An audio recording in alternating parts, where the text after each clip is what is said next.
Hey there, Fletch from All Things Overlanding here, and today I'm going to be talking about my new 2023 Frontier and the build that I have planned for that and what's different about it versus my old second-gen Frontier that was totally built on huge tires, dual battery, rooftop tent, all the things, right? But so today I'm going to talk about the differences between my new Frontier and my old Frontier and the build out that I have planned on the new one and what I've learned from the old one. So if you want to hear more about that, stay tuned.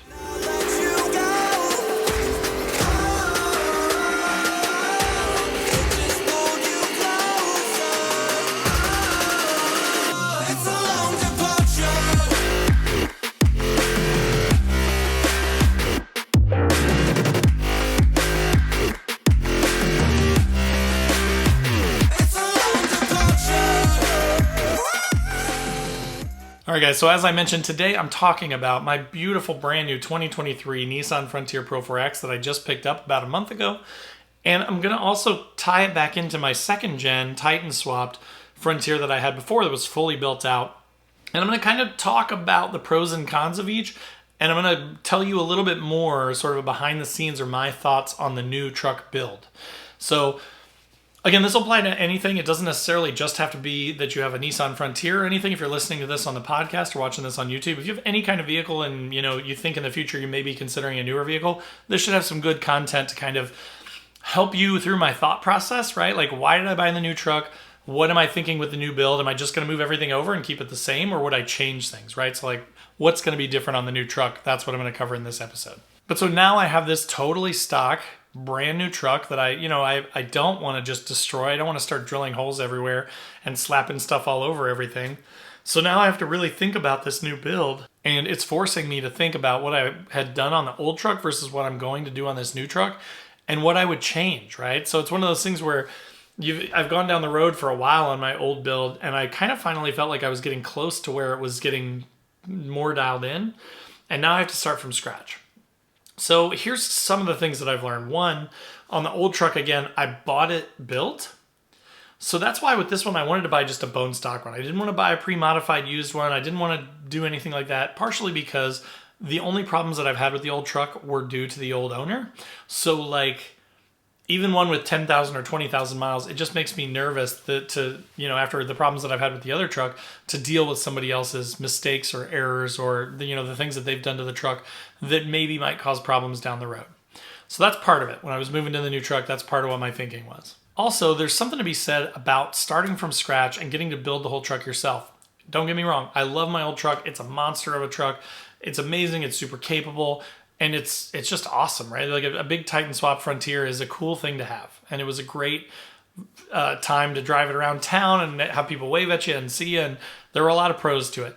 However, I didn't really get to make a lot of choices on that vehicle. I was like, well, this is already done. And like, I'm not going to go buy another bumper because I already have one. Like, it doesn't make sense financially to go get the bumper that I really want because this one already has one, right? So there are a lot of things where like maybe I would have done it a little bit differently, but it didn't make sense to rip a perfectly good bumper off and go sell it and try and mess with all that to find a new bumper and to do all that stuff. I'm really excited about with the new vehicle to get to start from scratch and kind of go through it on my own and get to make it what I want it to be, right?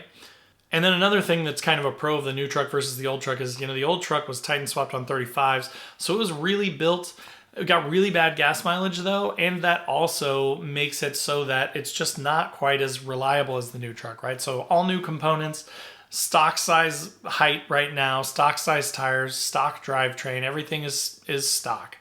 So the nice thing about that is that it just gives me peace of mind, right? And with the trips that I had coming up this year, again, more Expo, which I just got back from, which was about 7-8 hours away each way.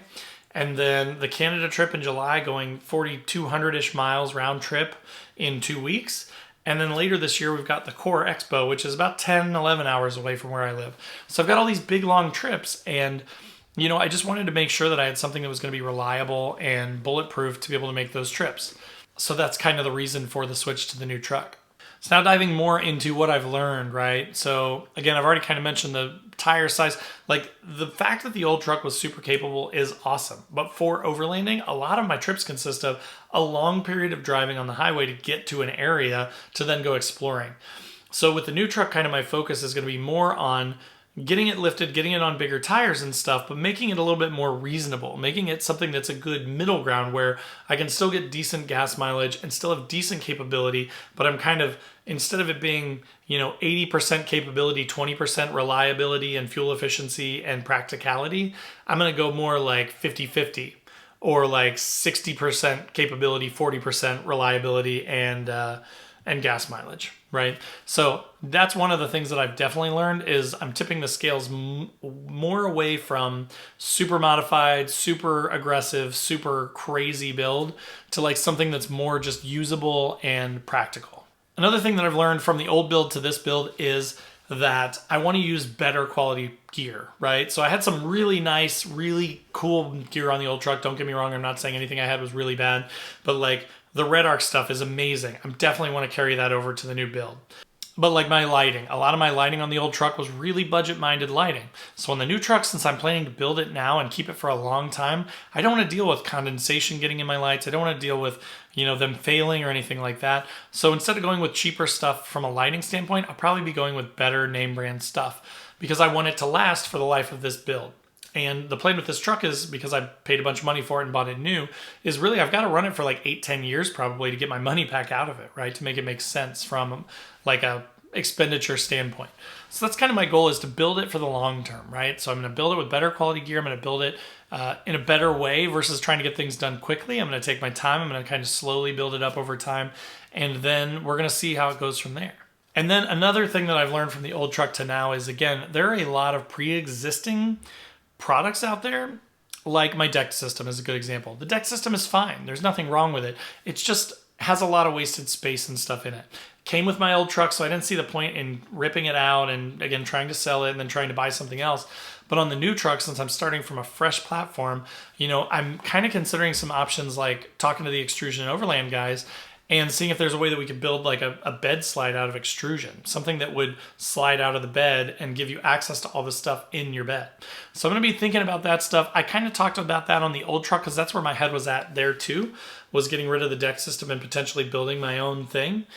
I'm still having those thoughts. I'm still having those ideas because I really, especially after this More Expo trip where I just was not prepared because I just bought the truck, I threw a bunch of Plano crates in the back.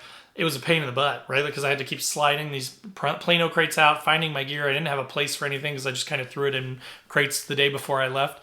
But going forward, I want everything to have its own place. I want everything to, be in a place that I can find it really easily. So that's kind of my plan, is more planning and less like knee-jerk reactionary, like, I gotta go on a trip this weekend, throw everything in a Plano crate and let's go. I'm gonna have Plano crates that are like summer Plano crate with bug spray and citronella candles and, blah, blah, blah, blah, blah, all the things that I need for that. And then I'll have another Plano crate that I can swap in and out for winter camping with heated blankets, hot hands, that kind of thing that you would need for winter.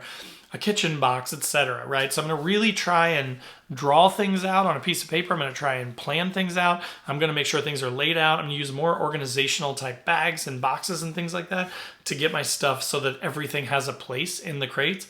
And then I've got to figure out a way to easily access that gear in the back of the truck. But again, not going to rush on that, going to work on it, and I'm going to be dropping a lot of videos and stuff on YouTube about that. So if you have a new Frontier, if you want a new Frontier, if you have a pickup truck, this stuff will apply to pretty much anyone. Even SUVs, a lot of this will carry over. So definitely go over to YouTube and make sure to click that subscribe button if you want more content on that, because there's going to be a ton of DIY stuff coming for this new truck. So to wrap things up here, that's kind of the difference, right? Is that I bought previously a pre-built truck that was already modified one way to make it super capable and kind of more of a rock crawler than an overlander, and then I tried to turn it into an overlander. With the new truck, wanted to buy a stock truck and then build it specifically from the start to be an overlander. And part of that is being a little bit more fuel efficient, not being quite as crazy with the modifications and having it be something that can do stuff that, almost no other trucks can do, but then it breaks down for the trip to a place, right? So the focus will be on reliability, the focus will be on high quality, and the focus will be on making it something that I can enjoy for a really long time. So I hope that was helpful for you. I hope that gives you a little bit of an idea of what's coming up with the truck. Again, if you are a new Frontier, third-gen Frontier person, there will be a ton of content. I will be doing a ton of gear reviews. I actually can't tell you about this yet, but there is potentially a new product coming to this truck that I don't think anyone else has made, and I might be one of the first to get it, and I will tell you guys about that later. So as soon as I have more info on that, I will definitely be doing a video on it. So there's going to be some cool R&D stuff. There's going to be some cool proprietary products coming that I'm going to be checking out. So again, if you want to learn more about this truck, if you want to see more modifications, definitely click that subscribe button. Click the bell to be notified when new videos drop. Comment down below. Let me know what you want to see. Let me know if you have any questions about the truck. If you have one, let me know any tips or tricks that you've got about them. I would love to hear from you. Also in the description below are links to all my social channels. So again, wherever you want to hang out, TikTok, Facebook, Instagram, any place, click on those links down there and come join the club. And then last but not least, there's a link to Patreon. We've got a Discord where we kind of chat 24/7, and we have a once a month call where we all just hop on and drink a beer and chat about our rigs or gear or mods or whatever. And then there's also the Newbie Overlanders Facebook group. Totally free to join, tons and tons of great members, and it's growing every day. So we'd love to have you be a part of it. But again, thanks for watching. Thanks for listening if you're on the podcast, and we will see you guys next week.